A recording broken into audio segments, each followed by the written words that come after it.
Conversation with History. I'm Harry Kreisler of the Institute of International Studies. Our guest today is Nobel laureate Linus Pauling. Dr. Pauling received the Nobel Prize in Chemistry in 1954 and the Nobel Peace Prize in 1963. He is visiting the Berkeley campus this week to deliver the Hitchcock Lectures, and our topic for today's discussion is the peace movement in historical perspective. Dr. Pauling, welcome to Berkeley. Well, thank you. I wonder if you might, for us, recall the early days of the peace movement right after the Second World War. You were a member of Einstein's Emergency Committee of Atomic Scientists, one of the really first efforts. That's right. I got interested in world peace really in 1945.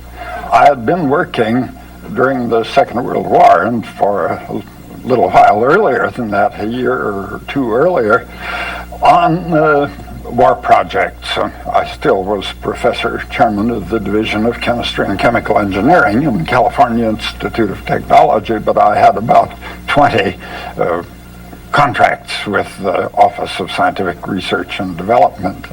Oppenheimer asked me to come to Los Alamos as the head of the chemistry section of the atomic bomb project, and I decided not to do it. I had so much going on in Pasadena, including continuing teaching chemistry and this large amount of war work.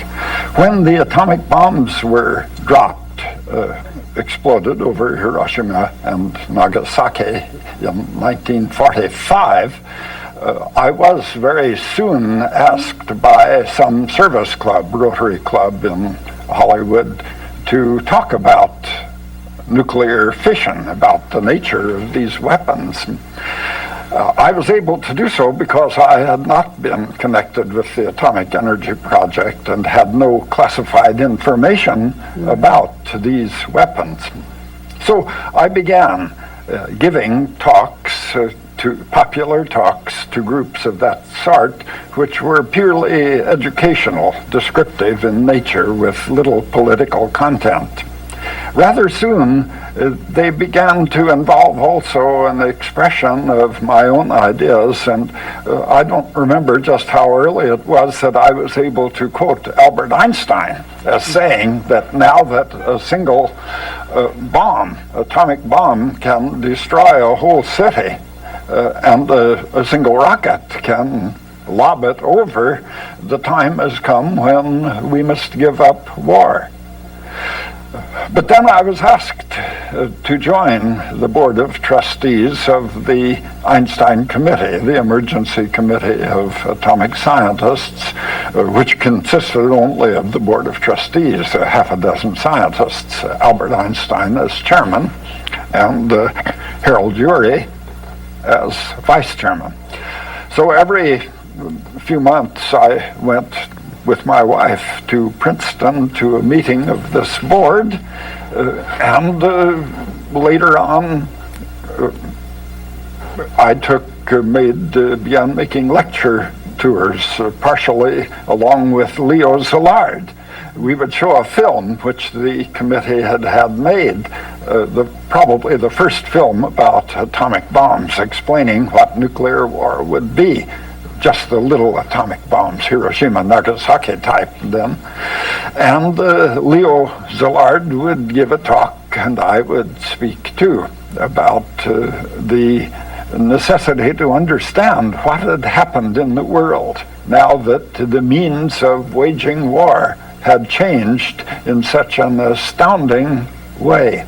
And very early on, you were advocating against the production of the hydrogen bomb, even in the late 40s. That's right. Yeah. I opposed the construction of the hydrogen bomb on the, I think, rather reasonable grounds that an ordinary atomic bomb could destroy a whole city, and even the biggest cities, it could do much damage, perhaps kill 1 million people out of the 10 million in a large city, and that there was no need to to accelerate the arms race by developing weapons 1,000 times more powerful.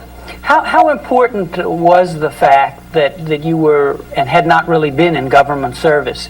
Do you think that made it easier for you to draw some of these conclusions and to speak publicly about them? Yes, well, of course, I had, in a sense, been in government service in that I took leave one summer from the Institute in order to go to the Central Explosives Research Laboratory. This would be during the war? During the war. During the war. And I had a large number of government contracts that I was responsible for, but I didn't have classified information about atomic bombs, and I could talk about them as freely as I wanted. I thought, after my first talk, I think the second day after my first talk, an FBI man turned up in my office and said, who gave you information about how much plutonium or uranium-235 there is in an atomic bomb? And I said, nobody. I figured it out. So I wasn't bothered thereafter. But if I had had classified information, we can see that I might well have been restrained from speaking in public about the need to get control over war the way that I was speaking. And over the next decade and a half, both you and your wife were very active in lecturing and in holding conferences and petitioning the government and making known to the public really the issues involved in these new weapons. Yes, that's right. My wife had been interested in social, political, and economic problems ever since she was a teenage girl. Mm-hmm. She used to argue in Salem, Oregon, where she was going to high school, with a friend of the family, one of the judges of the Oregon State Supreme Court, of which my uncle became Chief Justice later on. She didn't know him until after. Well, she did actually know him before we were married. He was a friend of her family in Oregon City, Oregon. But she, I gather, was very supportive and in fact would direct a lot of her speeches to the women's perspective on these issues. Is that? Yes, that's right. And of course, I have said, and I have to say that I'm sure that if I had not married her, I would not have had that aspect of my career that I have had of working for world peace. It was her influence on me and her continued support that caused me to continue. In fact, I have said that during the McCarthy period, when many people, especially scientists who had been following approximately the same course that I was following, gave up, I continued because I had to retain the respect of my wife. And what drove her? Was it her academic background or her kind of humanistic concern about the fate of the world? Well, I think largely her humanistic concerns. She had had some training as a chemist, and during the Second World War, she worked for a couple of years as assistant to Professor Hagensmith on a war project of developing guayule rubber. She worked as a chemist, and she had an general interest in science, and was very able, very smart, but she was really concerned about human beings. The humanistic concern that she had was very great. And in the lectures that you both gave, they were very similar to what we're seeing today being done by the physicians for social responsibility on a larger scale. I mean, an exposure of the public to really the horrors of nuclear war in ways that they had never seen. Yes, but when you say on a larger scale, I'm not even sure of that, because we gave hundreds of lectures about world peace, and there were other people too. Norman Cousins giving a great number of lectures. There was great activity 25 years ago in this field. Right. And one of the petitions that was signed by 52 Nobel Prize winners, the Manu document of July 15, 1955, I noticed there was a sentence that in the petition, we think it is a delusion if governments believe that they can avoid war for a long time through the fear of these weapons. All nations must come to the decision to renounce force as a final resort of policy. Was that a criticism of deterrence, of the notion of deterrence that was emerging, or? Well, it may be that it was. I wasn't at Mainau that year. I have gone to Mainau where there are meetings of Nobel laureates from time, every year, in fact. I wasn't there. I signed this statement, but I wasn't involved in writing it. I believe, and I continue to believe, that the deterrent effect of nuclear weapons is very important. Here, in 1961, the Soviet Union exploded in the atmosphere a single three-stage nuclear weapon that was a 60 megaton bomb with explosive power equal to 60 million tons of TNT. That's 10 times the explosive power of all of the bombs used in the whole of the Second World War in this one explosion. And these bombs exist by the thousands. Not so many. I don't know that there are any other 60 megaton bombs because there's no target worthy of one, but there are 20 megaton bombs and many 1 megaton bombs around, roughly equal to the Second World War in a single bomb. The feeling that I had, and many other people, that the existence of these stockpiles of terribly destructive weapons that, if used, would certainly destroy civilization as we know it and might well wipe out the human race, meant that the great powers must not get involved in a war with one another. My own feeling then and now is, as expressed in the report by the Boston Group, Philip Morrison and his associates, and the report called The Price of Defense, issued about 4 years ago, is that the nuclear deterrent should be reduced from its present completely insane level to a somewhat less irrational level. But I think we shouldn't get rid of it entirely and tempt the great powers to go back to old-fashioned wars with one another, with conventional weapons, and with 20 million people killed in the First World War, 40 million in the Second World War, perhaps 60 million or 80 million in the Third World War fought with conventional weapons. Why take that chance? Well, I believe in the nuclear deterrent, but it's just got out of hand, and we continue to waste money on it instead of stabilizing it.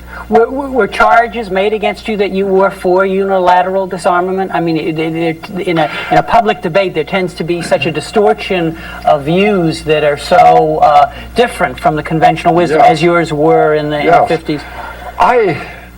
I think that there were some irresponsible statements about me to the effect that I was working for disarming the United States, that I was taken in by Soviet propaganda and that sort of thing. And of course, I was speaking out for a while, contrary to the official opinion. If we had had a dictatorship in this country, I might well have been accused of the crime of seditious libel, which is used in dictatorships to suppress criticism. Seditious libel consists in making statements critical of government policy. That's sedition in a dictatorship. Well, you know, when I was awarded the Nobel Peace Prize in 1963, Life magazine published an editorial with the heading, "A Weird Insult from Norway." The Norwegian Nobel Committee awards the Peace Prizes.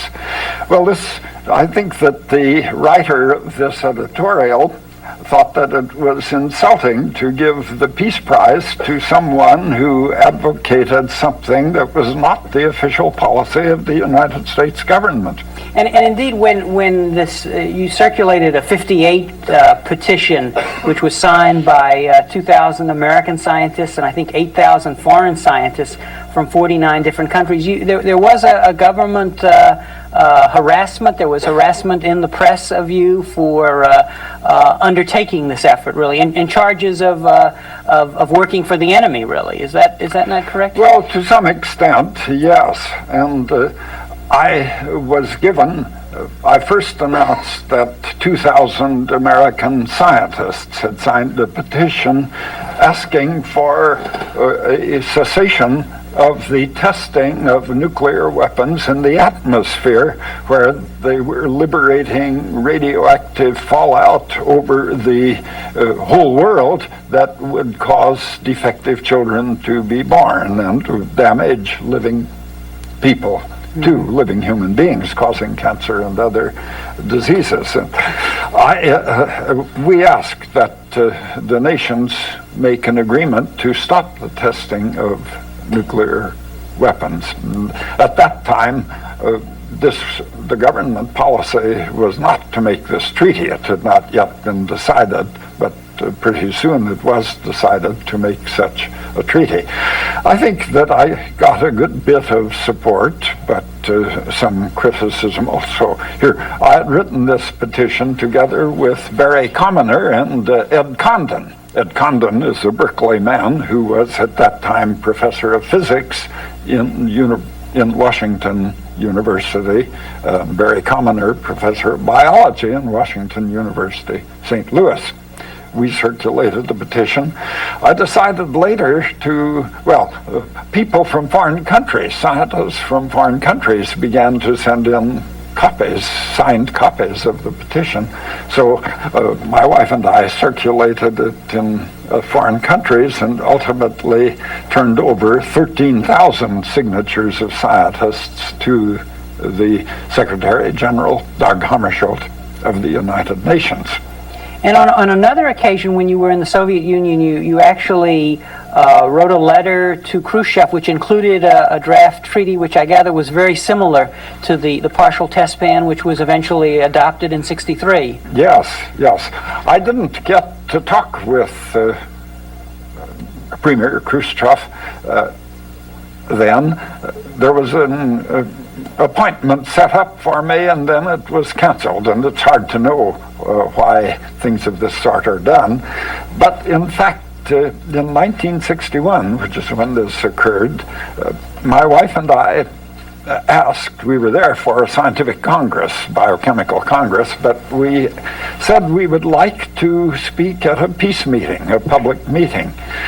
The Soviet Peace Committee put out posters announcing the meeting, and we went to it in the hall of the scientists in Moscow that holds 1,000 people. We had a film along, the peace movement in Southern California, showing a demonstration. 2,000 or 3,000 people, perhaps more, marching with banners and a meeting in a park and my speaking to them. And then my wife talked and then I talked. And I said, the Soviet Union has just exploded this 60 megaton bomb. And that, I think, I estimate will cause 1 million children to be born over a course of generations, because these gene mutations are passed on. 1 million children to be born with gross physical or mental defect that would not have been defective otherwise, and will cause perhaps just as many people to develop cancer or another disease. And I think it's immoral, unethical for nations to do this damage to the human race. I think that was the last atomic bomb that they exploded, but I'm not sure. At any rate, the bomb test treaty negotiations were going on, and very quickly, next year, the treaty was signed and it went into effect in October of 1963. The Nobel Committee, in awarding you the Peace Prize, pointed out that the language that President Kennedy used in his speech announcing the signing of the partial task ban was very similar to the language that you had used in defining the debate, and in fact the language you just used in describing your speech in the Soviet Union. Yes, yes. So, was this an instance of power listening to science? I think so. There was a meeting, a dinner that President Kennedy and Mrs. Kennedy held for recipients of the Nobel Prize in the Western Hemisphere and some other people. And on the day before, my wife and I, and on the day of the meeting, in fact, had demonstrated outside the White House against the bomb test. This would have been in what year? In 1961, I think, possibly 1960.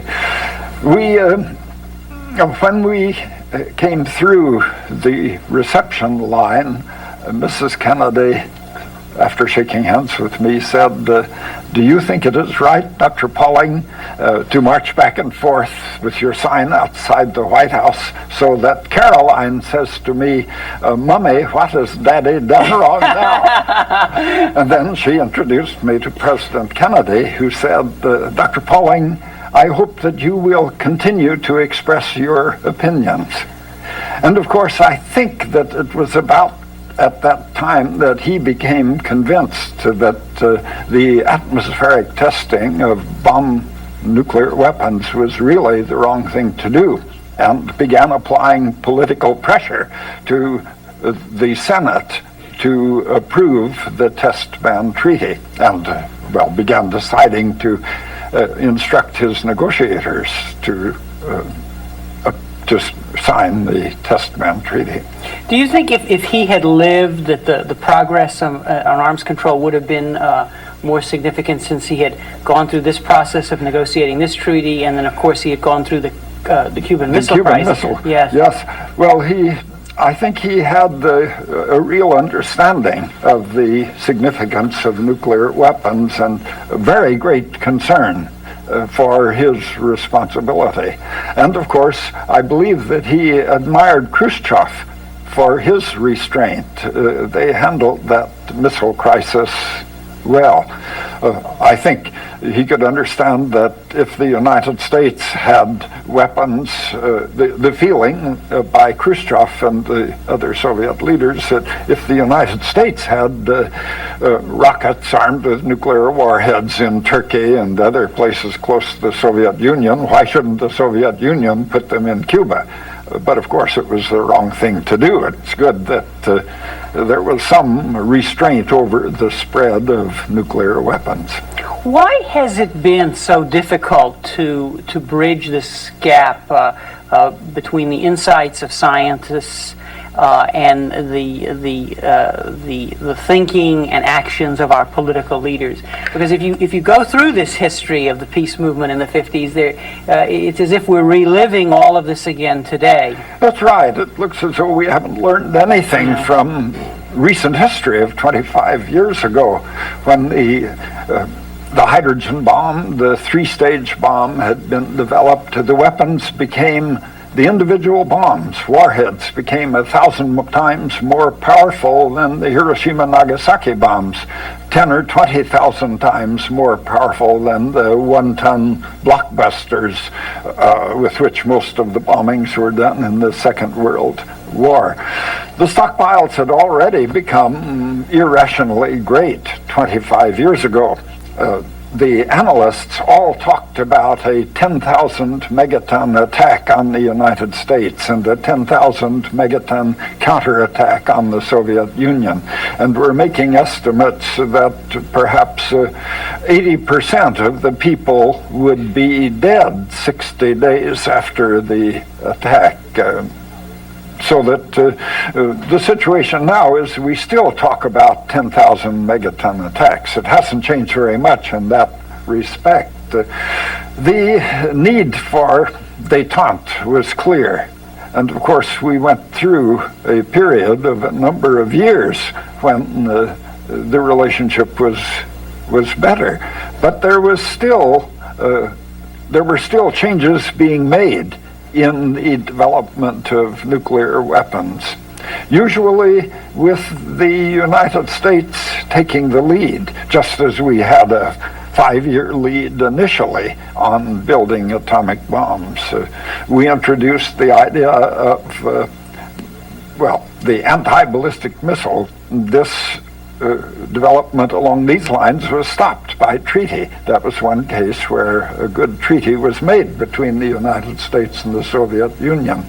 The idea of MIRV, multiple independently directable re-entry vehicles with nuclear warheads, so that a single big rocket, instead of carrying a 20 megaton bomb that would essentially destroy Moscow or any other city, could be made more effective because there aren't many 20 megaton targets. Instead, it could carry perhaps 16 small rockets, each with its own 1 megaton bomb, 20 or 25 times as big as a Hiroshima or Nagasaki bomb, big enough for most cities, and with computers and programmed in such a way that 16 different targets could be destroyed. And a few years later, the Soviet Union also, they haven't quite caught up with us on MIRVing their big rockets, but they're well on their way. So now we have the cruise missile.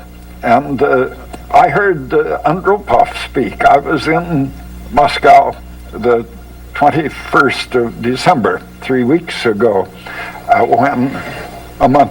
nearly a month ago, when Andropov gave his talk in which he said that they were willing to cut down on intermediate range missiles to the number that the West had, Britain, France, the United States, and would continue to cut down if we were willing to cut down.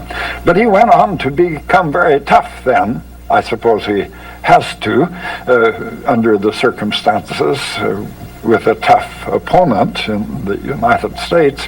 And he said that they were well on their way toward completing the development of their own cruise missile. If we went ahead with our 7,000 cruise missiles, very dangerous business, they would soon have an equal number. So the race has gone on. They're going to, yes. He said they would keep up with us. Of course, President Reagan says we'll keep ahead of the Soviet Union. What is going to happen if these two great nations are not able to get enough sense to stop this waste of money and this increasing of the danger of a nuclear war breaking out?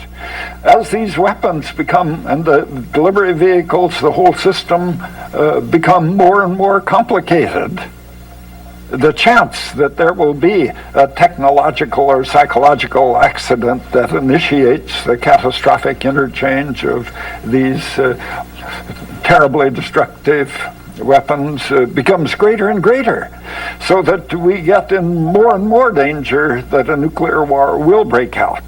When the world is destroyed, it'll be by accident, not by design, not by direct decision of Reagan or Andropov, but by accident.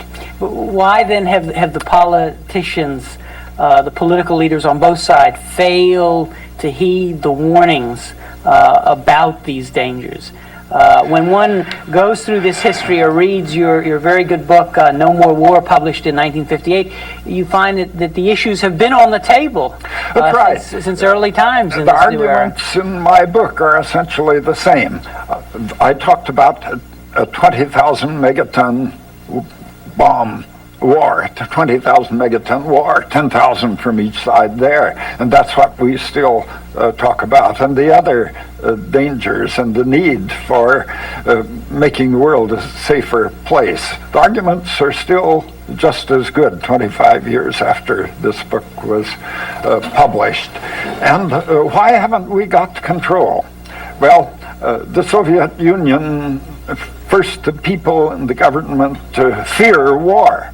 They don't want to have a war. They are afraid also of attack by the Western powers. They are afraid of the anti-communism that we know exists upon the express statement that we are out to destroy communism.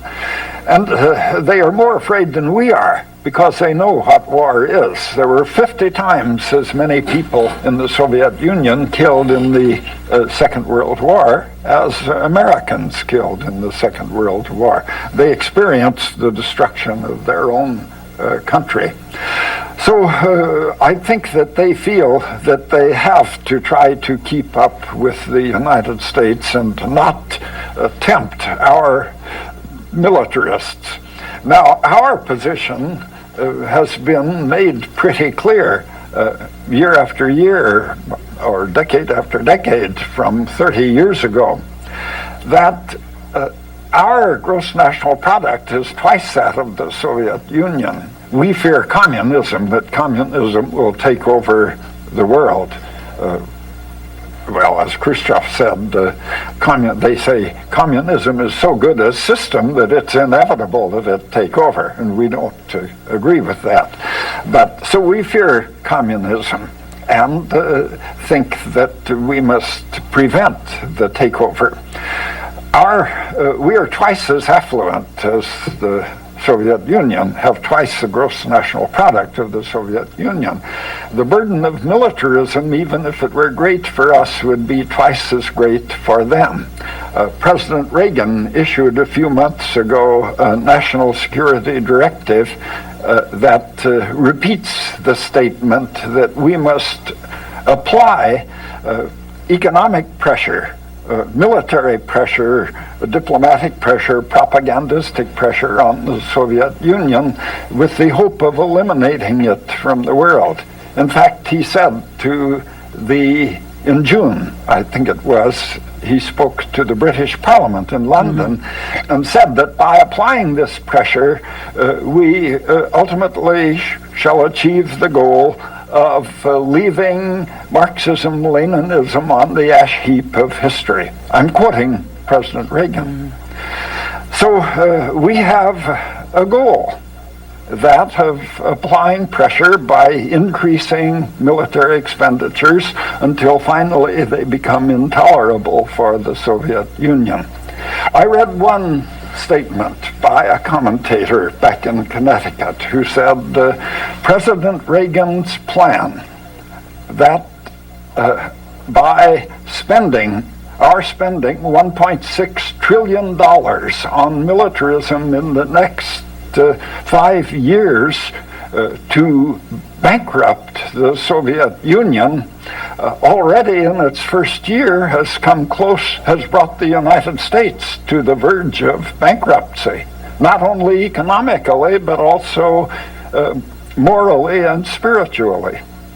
So that what the politicians didn't learn from the scientists was to go beyond this notion that victory is still possible. Is that what you're suggesting? I mean, that they believe that by building up nuclear weapons, they can not necessarily have to go to nuclear war, but will be in a position to keep the other party down, and then by simultaneously applying economic screws, possibly even break the system. So that the politicians haven't really gotten over these old ways of thinking that Einstein and others warned they really would have to move beyond. That's right. They haven't recognized that this is just too dangerous a policy to follow. And I am sure that President Reagan and his advisors do not anticipate that there will be a nuclear war. I'm sure that they don't believe the statement that they made last year that we might carry on a limited nuclear war in Europe. and still not destroy the world. I'm sure they don't believe that. That was just propaganda to get the American people to accept the whole idea of continuing the military build-up and increase in the military budget at the same time that we are having trouble with the parts of the budget that relate to the well-being of the American people. This is just propaganda. They don't think that we can have... I have said that, perhaps a limited war in Europe would be all right. It wouldn't get any objection because the Soviet Union wouldn't be harmed. They wouldn't complain. We wouldn't be harmed. We wouldn't complain. The European nations wouldn't complain because they wouldn't exist any longer. Well, of course, the fact is that even a limited war with the radioactive fallout, the dust thrown up in the air that might prevent the sun shining through for long times, the smoke from the forest fires that might hinder the growth of plant life on the surface of the earth, all over the earth for months or years, and the radioactive fallout spread all over the world, the carbon-14 that has a half-life of 5,070 years and continues to damage human beings, would continue if they existed for tens of thousands of years. These effects, even in a limited nuclear war, involving, say, only 1,000 times or 100 times the explosive power of the Second World War, might well mean the end of the human race. So we need to have a change in thinking that Einstein talked about. And why, I still want to understand why this hasn't come about. In other words, did these efforts of the 50s and early 60s fail to win the bulk of public opinion in this country? I mean, did the issue sort of recede into the background and more immediate issues like the Vietnam War, for example, and so on? Because when you go through this material from the period when you were so actively involved, so much of it resonates with what we're hearing now, and in some ways it's bothersome that it's as if we haven't learned the lessons that were clear from the very beginning. Statements, we were making statements of this sort, especially when the stockpiles of nuclear weapons got up to 600 megatons, 100 times this was very early, 100 times the Second World War. And it seemed it already was irrational to have such destructive power. Then they got to 6,000, perhaps even to 60,000. Estimates now are usually around 30,000 as the total stockpiles, but that order of magnitude. It is really, as Philip Morrison said, insane for the human race to have developed the powers of self-destruction to this level. And why? Well, back 20 years ago, the Bomb Test Treaty went into effect. This was a victory. It looked as though there was some sanity coming into the situation. There was a period of détente. And then, of course, the decision was made to contain communism by participating in the war in Korea and then in Vietnam. Not very successful efforts to contain communism, and the wrong kind, I think. How much money we waste on militarism in the world? Something like $600 billion a year, equal to the total income of more than half of the people in the world. Terrible waste. Think of what good could be done if we were not to expend so much money. There are great problems to be solved in the world, to be attacked.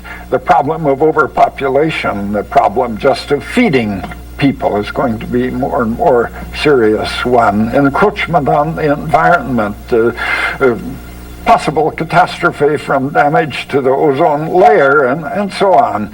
And we aren't cooperating in solving them. The United States and the Soviet Union even if they were to be cooperating in solving these problems, would have and will have in the future a pretty difficult time. And when they are fighting each other in the way that they are and wasting money on militarism, senseless militarism, there's not much chance of solving these other problems. I'm asked from time to time, am I hopeful? And I say I am. I believe that we are going to get through this difficult period that we are in, that rationality will come into the conduct of world affairs. And I have evidence. If I weren't hopeful, why should I be spending my time going around making television interviews and giving talks, popular talks, and traveling around working for world peace? If I didn't think we'd succeed, I might as well be enjoying myself, reading the physical and chemical literature and trying to solve some of the interesting problems about nuclear structure and molecular structure, and even about the vitamins and their interaction with the human body, and trying to find some way of decreasing the amount of suffering caused by disease. So I believe that we're going to be successful. The fact that I believed 25 years ago that we were going to be successful rather soon doesn't keep me from believing now that we're going to be successful.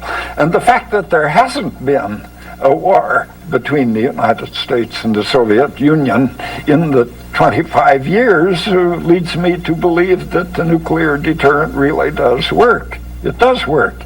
It's insanely high, overdeveloped, but it works. And the danger is that it will cease to work because of some accident. And this would be the result of our poor sense in continuing to make the system more and more complicated instead of trying to simplify it and getting it under control. In your book, No More War, you discuss how science had become the handmaiden of war, really helped to think about war, to define new instruments of warfare, and to define new strategies. And you proposed in that book that science more and more become a handmaiden of peace, really. That an international research organization for peace studies that would deal with many of the problems you just discussed should be instituted and so on.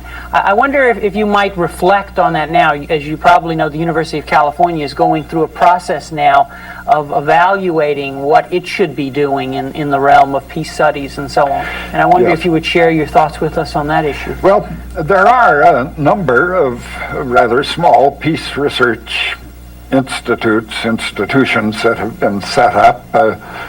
Some contribute very little, like the Hoover Institution on War and Peace at Stanford, that doesn't pay much attention to world peace, it seems to me, and or the United States government's disarmament and I've forgotten the rest of it. The Arms Control Disarmament Agency seems to me to contribute little directly to world peace. My idea that this could be a government function may not be a very reasonable one. It may be better to get it as far as possible away from governments. I envisaged a large place where that would be essentially like a great university, a very great university, where the staff members would be interested in world peace and would devote part of their time to striving to solve the problem of eliminating war from the world and planning out a better world. And that they would also be productive scholars working on problems, perhaps basic problems in fields of science or problems of applied science that would help in the question of overpopulation or damage to the environment and all the others. Some of them sort of futurists trying to plan the future. I think it would be fine if the University of California, I think Harvard has a rather small group that might be described in this way.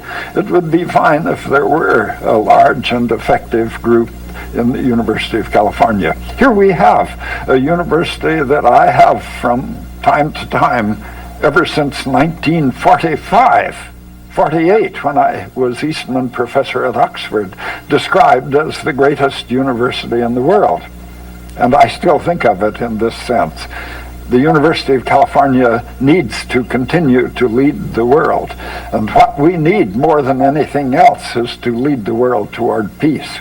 Do you feel that science in this post-war period has been corrupted by its relationship to the government and its relation to weapons programs? No, I don't think so. There's misuse of science, in my opinion. All this weaponry stuff is a misuse of science. Individual scientists have been tempted into working for the government, working on weapons either directly or indirectly. I've seen a statement that half of American scientists are involved in yes, one I saw way that or the another. other day, yeah. Yes. Well, it would be better if most of them were working for the welfare of human beings in one way or another. And there's plenty of work to be done. We haven't exhausted the problems, the scientific problems. Individual scientists, I have said that I don't think that the scientists could get together, all of them, and decide that they would not work on weapons. That they would not work for the government. This would mean that we were instituting an oligarchy of scientists. I think that the country, the world, should be run by the people as a whole, not by any small group, not by an oligarchy of scientists. What about the problem of science in the Soviet Union and the problem of science and peace movements in the Soviet Union? I wonder if you would share your thoughts with us. One can compare, for example, your career and your harassment by the government here with the situation of a Sakharov, for example, or with the suppression recently of a burgeoning peace movement there. I wonder if you would share with us your views on that. Well, I was harassed, of course, in a less blatant way when my passport was refused at the time that the Royal Society of London had arranged a conference of scientists, a two-day symposium on the alpha helix and depleted sheets, on my ideas. Very directly related to national security. I was to be the first speaker. And the second speaker was my associate, Professor Corey. And then there were talks from people from many countries over the next 2 days. I wasn't there because my passport was withheld from me on the ground, so far the statement was made, not in the best interests of the United States. Also, the statement that my anti-communist statements hadn't been strong enough. So I didn't get to go and to see the X-ray photographs taken by Russell and Franklin, which I would have seen if I had gone to London on that occasion. And in others, I was prevented from attending various scientific congresses. And of course, I was threatened by the Internal Security Subcommittee of the Senate with a year in jail for contempt of the Senate when I was being harassed by the Internal Security Subcommittee. Things aren't so bad. I wasn't treated so badly as Russian scientists are treated.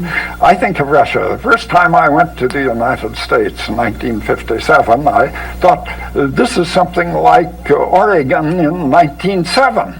My early memories as a boy and youth in Oregon, the simplicity of the people, the simplicity of the life.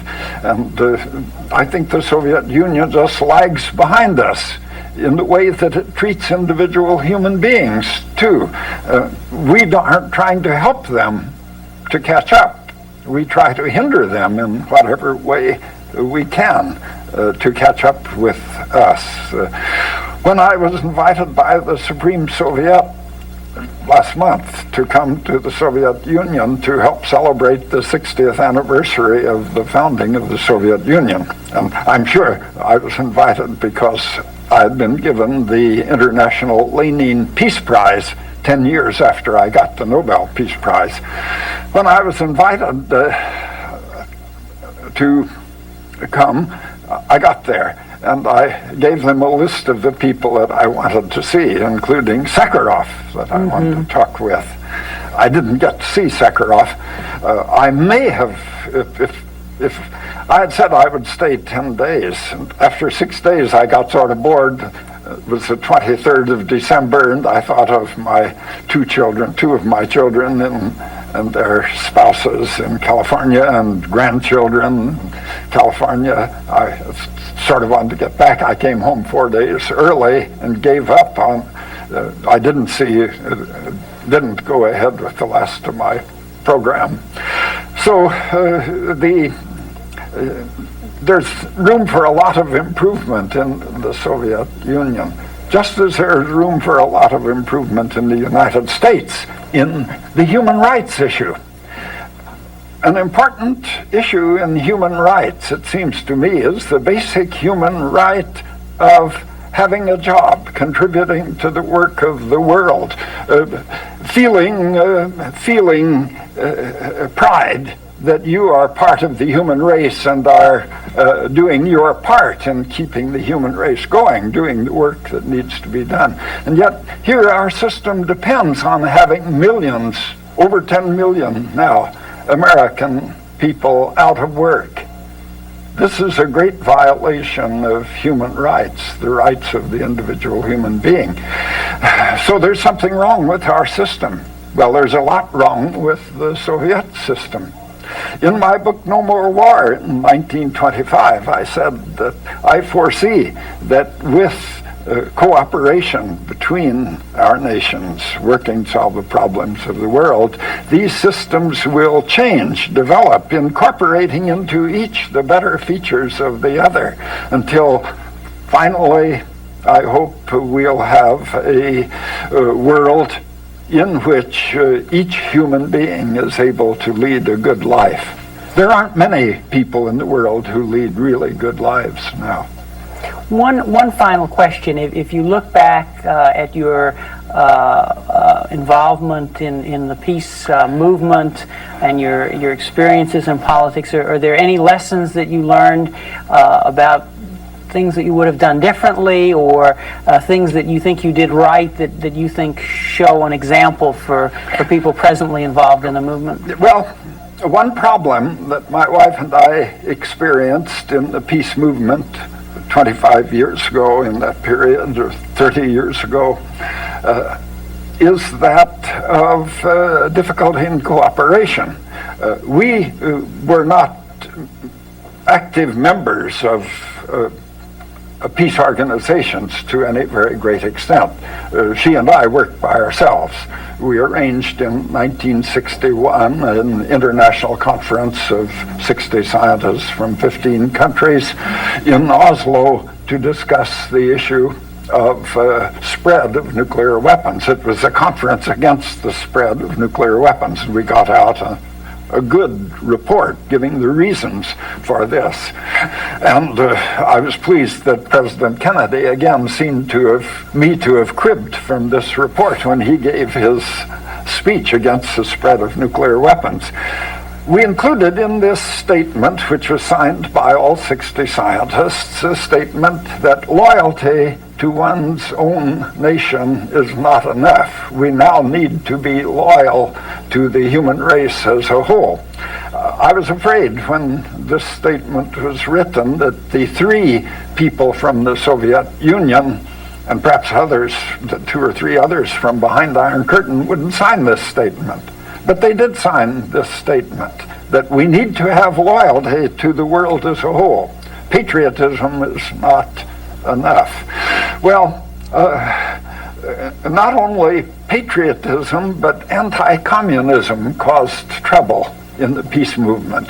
We went to a peace movement in Oxford where my wife and I represented ourselves. We came under our own steam with our own support, as we did with most of these activities, such as our supporting the symposium against the spread of nuclear weapons.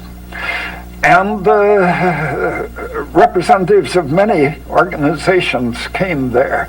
The British had invited representatives from the World Peace Council to come. The Americans refused, and they managed to prevent the peace meeting in Oxford from taking place. We were there, the others were there, and it was stopped. And there were other occasions too, where it was said that we must be careful, not join together with groups that are dominated by communists or by communist sympathizers. Our policy was that we would sign statements that expressed what we believed, no matter who else signed the statements. When Senator Hennings of Missouri held a hearing in which he was checking on the passport office of the State Department, I was called in to testify about my passport being withheld. And an assistant secretary of state in charge of passport affairs was there to testify before the Senate committee. He was asked, how did it happen that Professor Pauling received his passport to go in 1954 to Stockholm to get the Nobel Prize in chemistry? Did he appeal? Was there an appeal? And the Assistant Secretary of State said, well, there was a sort of self-generating appeal.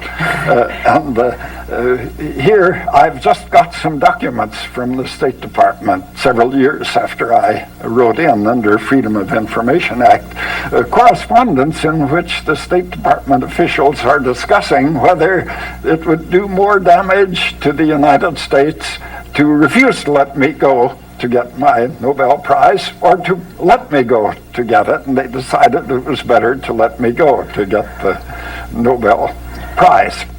Well, here, the fact that they objected to my traveling abroad because my anti-communist statements are not strong enough indicates how important this matter of being an anti-communist is. And in the peace movement too, here we want to have peace with the Soviet Union, but we don't want to talk with anyone else who wants to have peace so long as we think that he is too friendly to the Soviet Union, or we don't want to talk with the World Peace Council, which is thought to be dominated by the Soviet Peace Committee. We gave our public lecture in Moscow to 1,000 people under the auspices of the Soviet Peace Committee.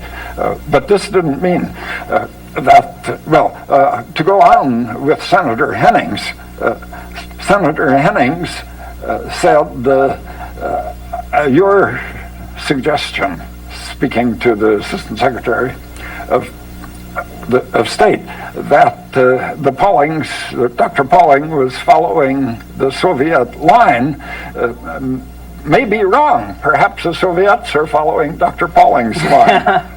Dr. Pauling, on that note, and I think that the example of your leadership really points to the way that we can move beyond that particularism, that nationalism that you're talking about, toward a universalism. Thank you very much for sharing your example with us and for the future.